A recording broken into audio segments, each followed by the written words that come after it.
আমাদের নির্বাচনী বিজেপির বুথ অফিস কালকে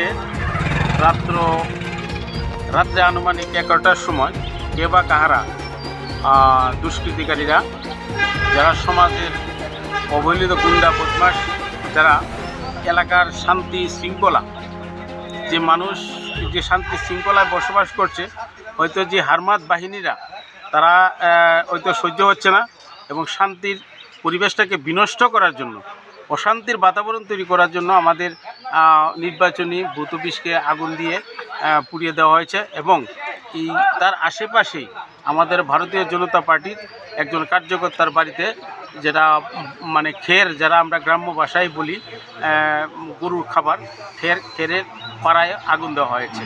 তো এলাকাতে আমরা ভারতীয় জনতা পার্টির যারা কার্যকর্তারা আছি, আমরা এলাকার প্রত্যেকটা মানুষকে আমরা ত্রিপুরার সকল জনসাধারণের কাছে আমরা বলতে চাই যে আমরা ভারতীয় জনতা পার্টি, আমরা সবকা সাথ সবকা বিকাশের পার্টি।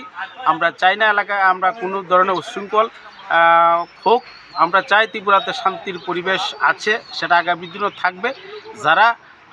যারা এলাকার শান্তি পরিবেশকে বিনষ্ট করার চেষ্টা করছে, হয়তো প্রশাসনিকভাবে সেটা তার সরকার ব্যবস্থা নেবে।